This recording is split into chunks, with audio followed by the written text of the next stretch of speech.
할렐루야. 아멘. 하나님의 크신 은총이 또 수요 예배로 하나님께 영광 올리며 나아가는 우리 모든 성도님들 위해 함께하길 주님의 이름으로 축복합니다. 시인 안윤주님이라고 있습니다. 삶의 이력서를 써보자라는 시에서 이렇게 노래를 해요. 한 해를 보내며 내 곁에 자랑하고픈 친구가 있는지, 날 사랑하는 사람이 내 곁에 몇이나 있는지, 나를 떠나간 친구는 없는지, 떠났다면 왜 그가 떠나갔는지 거짓 없는 삶의 이력서를 써보자라고 시작을 합니다. 한 해를 보내며 나를 돌아보면 감사한 것 못지않게 누군가에게 미안한 것이 참 많은 것 같아요. 잘한 것보다는 못지않게 아쉬운 것들이 더 많이 떠오르는 것 같습니다. 이렇게 2025년을 정리하다 보면은 기쁨보다는 한숨이 더 많아지는 것 같아요. 여러분의 지나온 2025년 돌이켜보면 그 삶의 이력서를 써내려가 보면 후회할 것들이 많으시나요? 아니면 그래도 기뻐하고 자랑할 것들이 더 많으신가요? 1번이세요? 2번이세요? 2번이세요? 2번이세요? 아멘. 그래도 자랑할 것들이 더 많고 기쁨이 더 많은 삶을 살았다고 한다면 이 연말이 그렇게 춥지만은 않을 것 같아요. 그런데 또 한편으로는 지나간 1년이 너무나도 힘들고 어려웠다고 한다면 후회가 남는 것들이 더 켜켜이 쌓여져 있는 그 모습만 바라보느라 우리들의 2025년도의 매듭이 잘 지어지지 않는 그런 또 12월을 맞이할 수밖에 없습니다. 그런데 이 안윤주라는 시인은 과거에만 매여있던 시선에서 다가오는 시간을 향해 한 걸음 내딛고자 이렇게 이어서 시를 이어갑니다. 새해에는 무엇을 향해 달릴 것인지, 무엇을 얻기 위해 땀을 흘릴 것인지, 꾸밈 없는 속내를 떨어내어 알찬 새해 계획을 세워보자 라고 이야기를 합니다. 여러분 2026년도 계획 세우고 계시나요? 안 세우고 계세요? 저희는 이제 목회 계획을 세우느라 9월 달서부터 내년도에 어떻게 우리 교회가 하나님의 뜻 가운데서 서가야 할지 고민하면서 기도로 계획하며 준비해 가고 있습니다. 그런데 계획은 열심히 하지만 그 계획을 이루어 가시는 분은 누구세요? 하나님이시죠. 지우개는 누가 들고 계실까요? 하나님이 들고 계십니다. 그런데 우리는 그 지우개를 하나님께서 들고 계시다는 것을 애써 부정하려고 해요. 왜냐하면 내 계획대로 되지 않으면, 나의 생각대로 되지 않으면 우리는 그 안에서 불평하게 되고 쉽게 내 삶을 향한 좌절과 낙심을 경험하기 때문에 그렇습니다. 그런데 하나님께 맡긴 인생이라고 하는 것은 하나님께 지우개까지 맡긴 인생이 바로 하나님께 온전히 맡긴 인생인 줄 믿습니다. 우리의 2026년도의 계획도 내가 알차게 그 계획들을 세워가지만 그 계획 넘어 하나님께서 이루어가시는 일들이 우리 안에 더 기대가 되고 더 소망이 되게 되길 간절히 소망합니다. 하나님, 나의 계획을 지우셔도 좋습니다. 그러나 그 지워진 자리에 하나님이 써내려 가시는 역사가 아름답게 쓰여져가는 나의 2026년도가 되게 하여 주옵소서라는 그 기대를 품고 이 12월 한 달을 지내셨으면 좋겠어요. 자, 그래서 이제 이 시인은요, 새해 자랑하고픈 친구가 내 삶과 있다 있고, 떠나간 친구보다 함께하는 친구들의 삶이 더 많은 알찬 새해 계획을 세우면서 끝에 이렇게 다짐의 문장으로 시를 맺어가고 있어요. 죽는 날까지 노력을 즐겨야 한다는 말, 삶의 이력서 끝자리에 꼭 붙여놓고 살자. 죽는 날까지 노력을 즐겨 한다는 말을 삶의 이력서 끝에 꼭 붙여놓고 나의 매년을 그렇게 매듭지어 가고자 아주 당찬 포부를 밝힙니다. 삶의 이력서가 언제 끝날지 모르지만 그 끝이 있음을 바라보고 사는 인생들에게 노력을 즐기자라는 시인의 당부는 노력하지 않으면 살아낼 수 없는 삶의 현실을 고스란히 담아내고 있다라고 볼 수도 있죠. 여러분, 노력이라는 단어를 들으면 어떠신가요? 무거우신가요? 아니면 가벼우신가요? 좀 무겁게 다가오실 거예요. 왜냐하면 힘을 그렇게 써야 되기 때문에 그렇습니다. 그런데 오늘 말씀은 우리에게 노력을 즐기는 삶을 전체적으로 아우르는 한 가지를 우리들에게 말씀해 주고 있어요. 바로 주 안에서 항상 기뻐하라, 내가 다시 말하노니 기뻐하라라는 말씀을 통해 이 노력을 즐기는 삶을 더욱 힘차게 살아가기 위한 하나의 원동력을 우리들에게 말씀하고 있습니다. 노력은 언젠가는요, 그 즐거움이 메마를 수도 있어요. 그런데 오늘 말씀을 통해 노력을 넘어선 그 기쁨과 즐거움을 누리는 그 삶의 비밀을 주 안에서라고 하는 말씀으로 우리들에게 도전해 주고 있습니다. 오늘 이 말씀 앞에서 올 한 해의 후회와 한숨만 세워보는 시간을 넘어서 무엇이 진짜 기쁨의 기준이고 어디에 우리의 기쁨의 방향을 맞춰야 하는지, 그리고 우리의 노력을 넘어선 기쁨을 누리는 삶으로 나아가는 그 삶의 길을 우리가 함께 찾아갈 수 있게 되길 소망합니다. 사도 바울 시대의 빌립보 성도들에게 당신은 행복하십니까? 라고 물어본다면 어떻게 대답했을까요?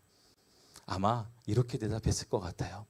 아멘, 예수님을 믿기 때문에 나는 행복합니다. 그런데 그 질문을 하는 그 질문을 가지고 내 삶의 자리로 돌아가 보면 그 행복을 누리기가 참 어렵습니다. 왜냐하면 그 빌립보 지역 안에서 살아가는 삶이 너무나 녹록지 않습니다.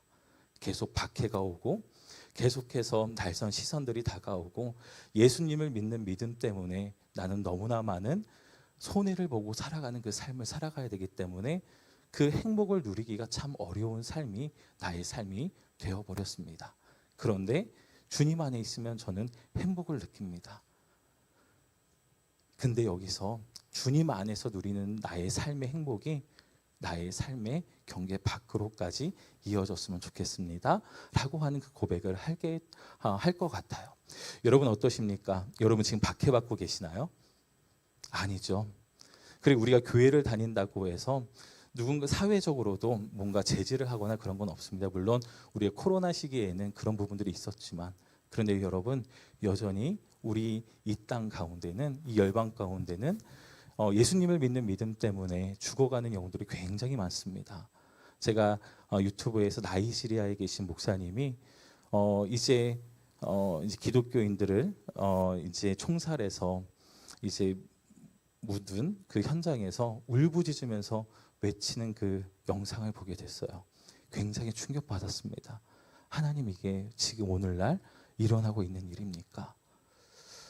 예수님을 믿는다는 것이 참 행복한 일인데 그 행복한 삶을 누리는 이들이 왜 이렇게 총살을 당해야 되고 왜 죽임을 당해야 됩니까?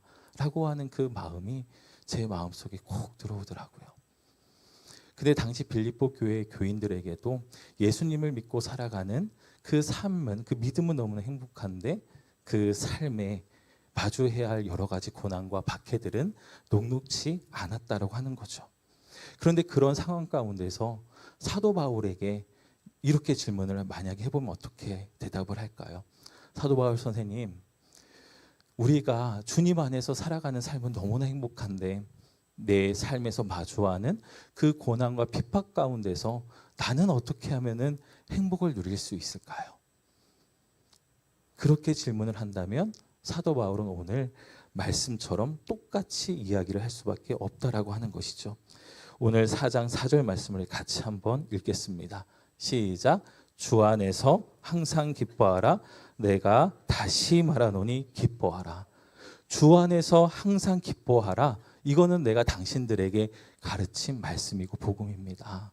그런데 어렵다고요. 내가 다시 말하겠습니다. 그럼에도 불구하고 주 안에서 항상 기뻐하는 삶을 도전하고, 우리가 교회 안에서만 주 안에서 기뻐하는 삶이 아니라 우리가 교회 밖에서도 주 안에서 기뻐하고 행복한 삶을 우리는 충분히 살아갈 수 있습니다 라고 하는 그 말로서 오늘 이야기를 시작하고 있는 것입니다. 그래서 우리가 4절 말씀을 통해 우리들의 그 첫 번째 서 있어야 할 좌표를 찾게 돼요. 바로 기쁨의 기준을 다시 바로 잡아라 라고 하는 말씀을 우리가 보게 됩니다. 여기서 기뻐하라라고 번역된 헬라어는 카이레테라는 단어인데 한번 기뻐해라가 아니라 계속해서 습관적으로 삶의 리듬으로서 기뻐하라는 뜻이 담겨져 있습니다. 순간적인 감정이 아니라 신앙인의 기본 자세로서 말하고 있다라는 거예요. 찬양할 때는 기쁩니다. 함께 믿음의 사람들이 모여 있을 때는 기쁩니다. 그런데 이 모임만 나간다고 한다면 기쁨을 누리지 못하고 행복을 누리지 못하고 있는 사람들에게 사도 바울은 도전하는 거예요. 우리 그리스도인들의 삶의 리듬은 그 상황이 어디가 됐든 자리가 어디가 됐든 우리 안에서 기쁨을 누릴 수 있는 충분한 근거와 원천이 있다라는 것을 이야기해주고 있는 것입니다. 뭐냐 하면요, 바로 주님 안이라고 하는 그 근거를 대고 있어요. 다시 말해 상황이 좋아져서 기뻐하는 것이 아니라 예수 그리스도 안에 있는 나의 존재, 그리고 믿음으로 인하여 선물로 받게 된 신분과 구원이 나의 충분한 기쁨의 근거로 누려져야 된다는 것을 말씀하고 있다는 것입니다. 주 안에서 기뻐하라는 것은요, 주 안에서 단순히 내가 감정으로서 기뻐하는 것이 아니라 그 기쁨에는요 근거가 있다라고 하는 거예요. 뭐라고요? 근거가 있습니다. 왜 우리는 주 안에서 항상 기뻐할 수 있을까요? 우리가 주님 아니라고 하는 이 말씀을 붙들고 살아간다면 어떤 상황 속에서도 흔들리지 않는 믿음의 항해를 이어갈 수 있는 힘을 하나님께로부터 공급받아 살아갈 수 있다라고 하는 거예요. 바울은 이미 빌립보서 3장 1절 말씀에서도 끝으로 나의 형제들아 주 안에서 기뻐하라라고 말했고, 오늘 본문에서도 내가 다시 말하노니 기뻐하라라고 말씀을 합니다. 요한복음 15장 11절에서 예수님은 말씀하셨어요. 내 기쁨이 너희 안에 있어 너희 기쁨을 충만하게 하려 함이라라고 말씀하셨습니다. 우리가 기뻐할 수 있는 이유는요, 그 근거는요, 누구의 기쁨이 우리 안에 있다고요? 예수님의 기쁨이 우리 안에 있기 때문에 그렇습니다. 그렇다면 예수님의 기쁨은 어떤 기쁨이었을까요? 하나님의 아들로 이 땅에 내려오셨다라고 하는 것, 하나님과 늘 연결되어 살아가고 있다라고 하는 것이 바로 기쁨의 근원이 되었다라고 하는 거예요. 저와 여러분들에게 이 말씀이 선물로 주어졌을까요? 안 주어졌을까요? 선물로 주어진 줄 믿습니다. 우리는 예수 그리스도를 믿는 순간 누구의 자녀가 되었습니까? 하나님의 자녀가 되는 권세를 받은 줄 믿습니다. 저와 여러분은 하나님의 자녀로서 이 땅을 살아가고 있는 거예요. 저는 최승현 권사, 김인옥 권사의 아들로 이 땅을 살아가고 있으면서 동시에 누구의 자녀로 살아가고 있느냐? 하나님의 자녀로 살아가고 있다고 저는 믿습니다. 여러분은 천지를 창조하신 하나님의 형상대로 지음받아 이 땅 가운데에 존귀한 존재로 살아가고 있는 하나님의 사람들이라고 하는 거예요. 누군가에게 천대받고 누군가에게 손가락질 받아야 될 존재가 아니라 사랑받고 존귀히 여김 받아야 될 존재로 이 땅을 살아가고 있다라고 하는 겁니다. 그렇다고 한다면 여러분, 그런 나를 향하여 세상이 비천하게 여기거나 침뱉음을 할 때에 세상이 잘못된 겁니까? 내가 잘못된 겁니까? 세상이 잘못된 거예요. 하나님의 형상을 닮은 사람들끼리는요, 서로 존귀히 대하고요, 사랑해야 되고요, 존중해야 된다라고 하는 거예요. 그것이 바로 하나님이 우리들에게 주신 또한 삶의 열매라고 할 수 있습니다. 여러분, 여러분의 그 존재가 하나님의 자녀가 되었다라는 것, 이것이 바로 주 안에서 살아가는 사람들이 누리는 가장 큰 기쁨임을 고백할 수 있게 되길 간절히 소망합니다. 나의 상황이 어려울 수도 있어요. 경제적으로 밑바닥까지 갈 수도 있죠. 질병에 걸릴 수도 있습니다. 그런데 우리 안에서 계속해서 성령께서 내적인 증거를 주신다고 말씀하셨죠. 뭐라고 말씀하신다고요? 너는 내 아들이라, 너는 내 딸이라. 이 성령의 내적인 증거는 한 번도 쉰 적이 있을까요? 이 성령의 내적인 증거는 한 번이라도 쉰 적이 있을까요? 아닙니다. 우리가 예수 그리스도를 믿는 그 순간서부터 계속해서 내 안에 계신 성령께서 말씀하시는 거예요. 너는 내 사랑하는 아들이다. 너는 내 사랑하는 딸이다. 내가 죄를 짓는 그 순간에도요, 그 성령의 음성이 우리한테 들려진다면 우리는 그것을 할 수 있는 그 행동을 멈출 수 있게 된다라고 하는 것이죠. 우리가 그렇기 때문에 주 안에서 항상 기뻐할 수 있는 삶으로 나아갈 수 있는 것입니다. 여러분, 예수 그리스도 안에 있는 나의 존재, 믿음으로 인하여 선물로 받게 된 신분과 이 구원의 은혜가 날마다 누려지고 또 날마다 고백되어질 수 있게 되길 주님의 이름으로 축원을 드립니다. 그래서 사도 바울은 감옥 안에서도 기뻐를 하는데 그가 이렇게 고백을 해요. 주 안에 있기 때문이고, 그리스도 안에서 죄 사함을 받았고, 그리스도 안에서 하나님의 자녀가 되었고, 그리스도 안에서 영원한 생명을 약속받았기 때문에 나는 주 안에서 기뻐한다라고 이야기를 합니다.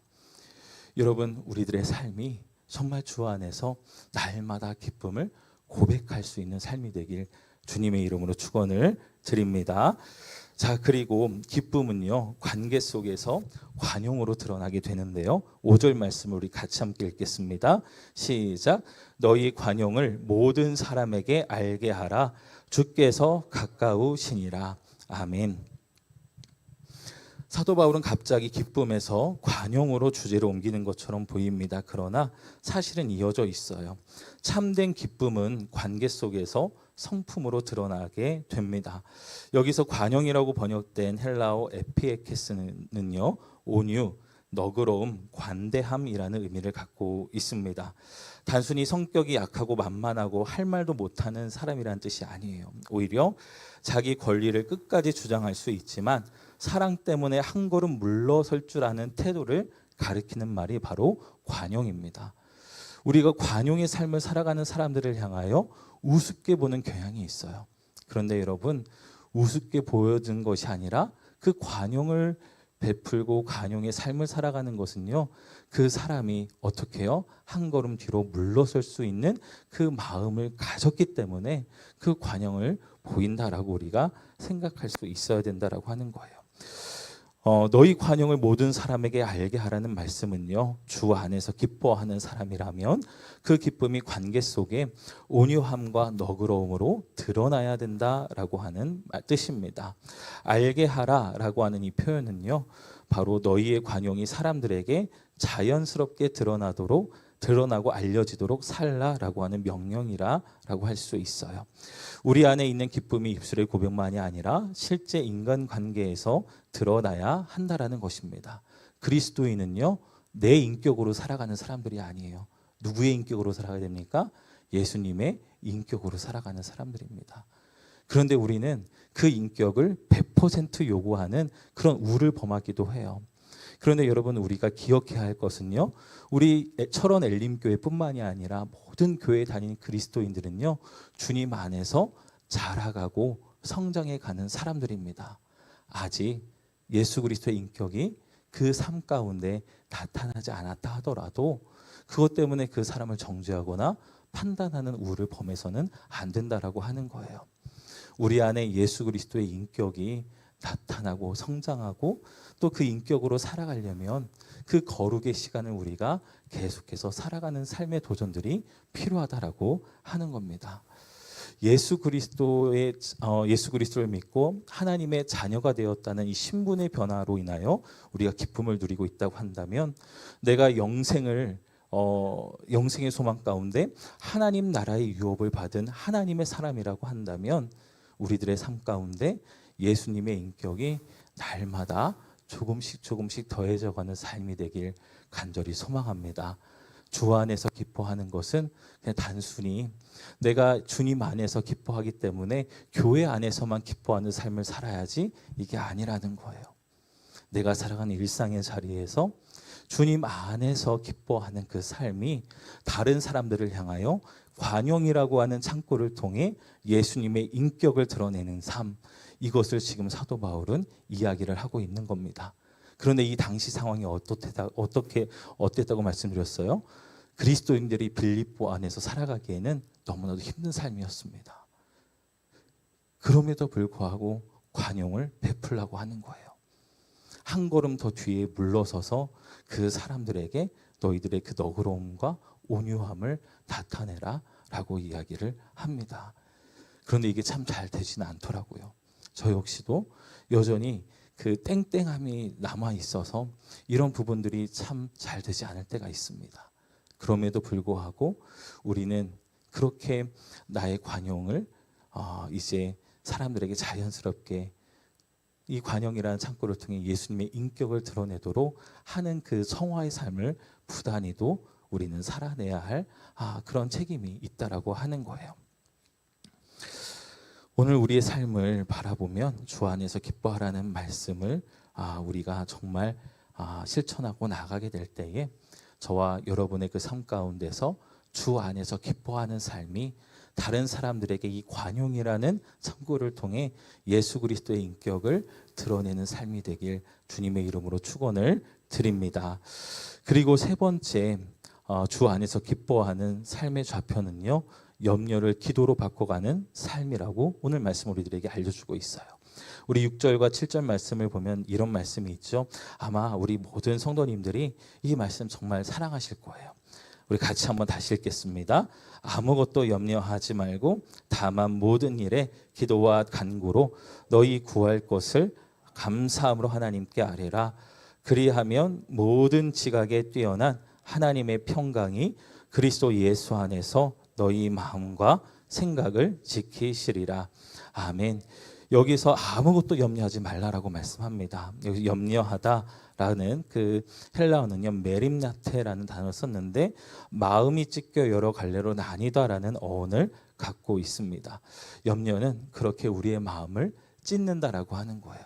그 찢어지는 마음 얼마나 고통스럽습니까? 아프죠. 기도의 자리는 바로 하나님께서 그렇게 염려로 찢겨진 마음을 다시금 회복시켜 가고자 그 기도라는 자리를 우리에게 허락해 주셨다라고 하는 거예요. 여러분, 마음이 갈라질 때, 마음이 찢어지는 고통을 당할 때에 여러분 기도의 무릎으로 하나님 앞에 나올 수 있는 주님의 자녀들이 되길 간절히 소망합니다.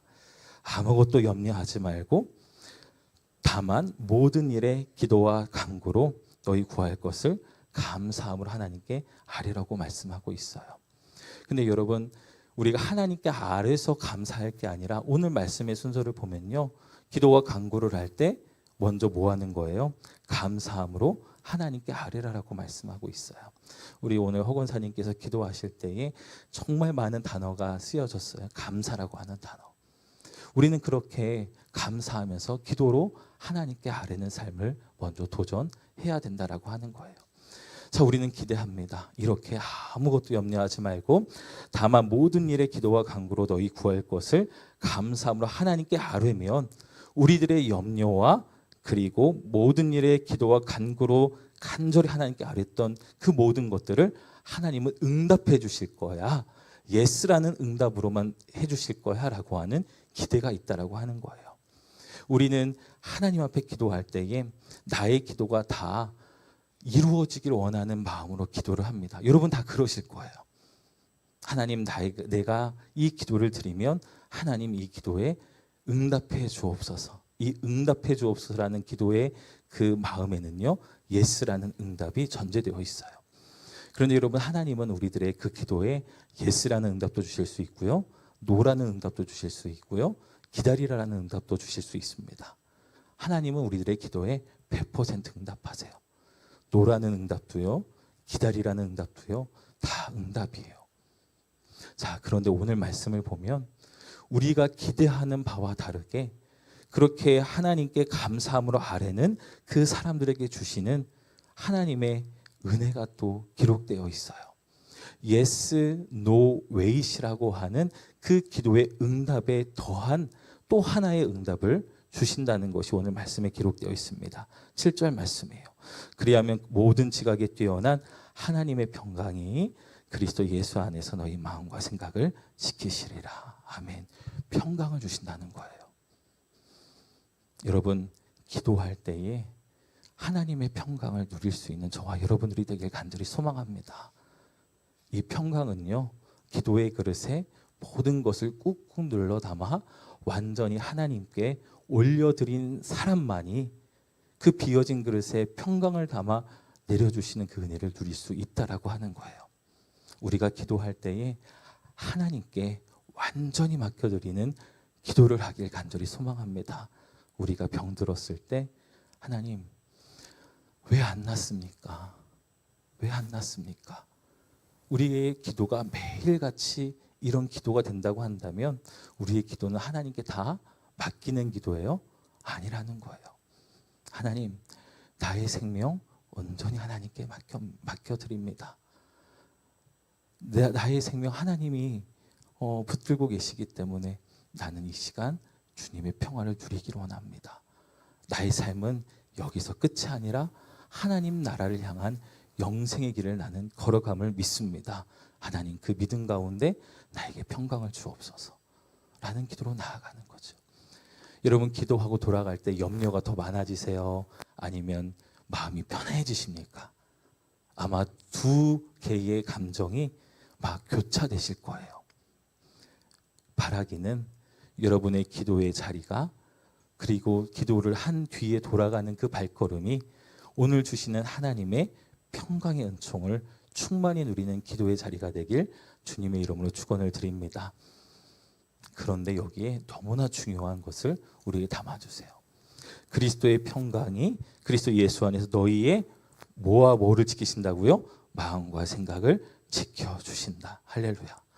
저는 이게 정말 큰 하나님의 은혜라고 생각해요. 마음과 생각을 지켜주시는 것. 하나님께 그 기도의 자리에서 받은 그 평강의 그 은혜를 지켜주신다라고 하는 이 약속이 너무나 귀하게 다가오더라고요. 여러분의 마음과 생각 얼마나 널뛰듯이 뛰어다니십니까?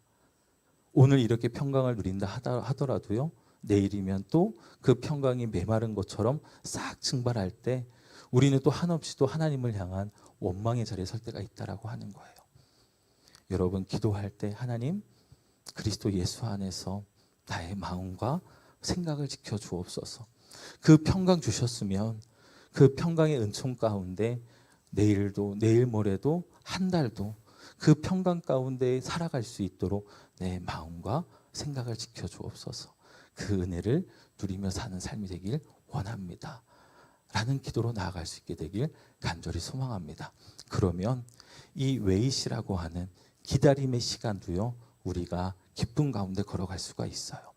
여러분, 예수님을 기다리는 대림절을 지나가고 있습니다. 이 예수님을 기다리는 대림절 굉장히 긴 시간이었어요.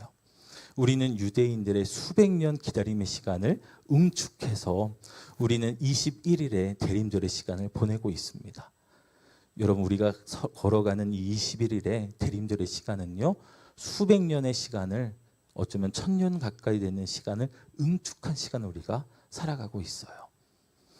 그 기다림의 시간 정말 어렵습니다. 그런데 그 기다림의 시간을 걸어갈 수 있는 힘은요, 나의 삶을 온전히 하나님께 맡기고 하나님이 주신 그 평강의 은총을 누리면서 그 마음과 생각을 지켜주고 가시는 하나님의 은혜 가운데 우리가 살아갈 때에 그 기다림의 시간을 온전히 살아갈 수가 있다라고 하는 거예요.